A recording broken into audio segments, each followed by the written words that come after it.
On January 4th, 2023, colleagues at a Washington, D.C.-based real estate firm grew concerned. Their co-worker, 39-year-old Anna Walsh, had failed to show up for work. She hadn't called, texted, or emailed. For Anna, a high-level executive and mother of 3, this was deeply out of character. When police contacted her husband, Brian Walshe, he said he had last seen Anna in the early hours of New Year's Day. According to Brian, Anna had left their home in Cohasset, Massachusetts after midnight to catch a flight to Washington, D.C. for a work emergency. But investigators quickly found problems with that story. There was no evidence Anna ever boarded a flight, no security footage, no rideshare records, no phone activity after January 1st, and her body was never found. On January 8th, just 4 days after Anna was reported missing, Brian Walshe was arrested for misleading police. Later that month, prosecutors charged him with first-degree murder.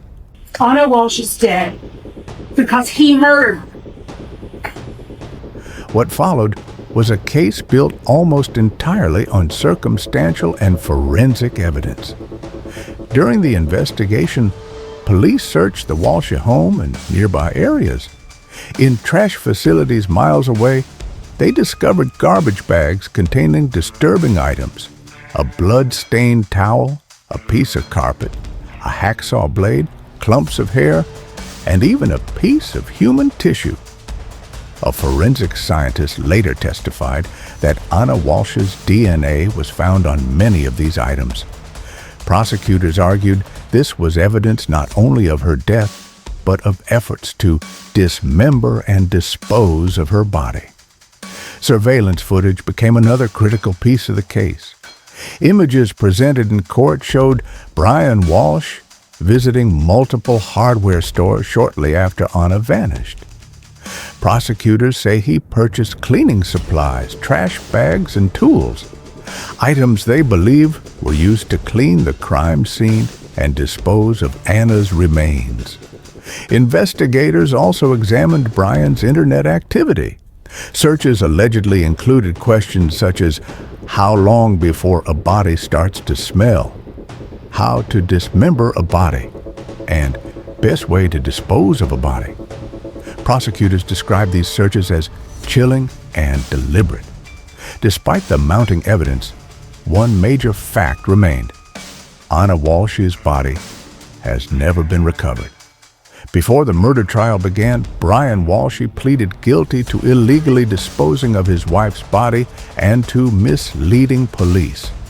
However, he has consistently maintained that he did not kill her. The defense claims Anna may have died unexpectedly, possibly from natural causes, and that Brian acted out of panic afterward. Prosecutors strongly reject that explanation, arguing the volume of blood, the tools, the planning, and the disposal efforts all point to intentional murder. Friends and co-workers testified about Anna's life, her career ambitions, her devotion to her children, and her plans for the future. Prosecutors emphasized that Anna had no reason to disappear and had been preparing for meetings and travel days ahead. As the trial unfolded, the case raised haunting questions. How does someone vanish without a trace? Can murder be proven without a body? And what does justice look like when the victim is never found? For now, Anna Walsh's disappearance remains one of the most unsettling domestic crime cases in recent memory. A story of a woman who never made it to work, a husband whose story unraveled, and a mystery that continues to echo long after the evidence was collected.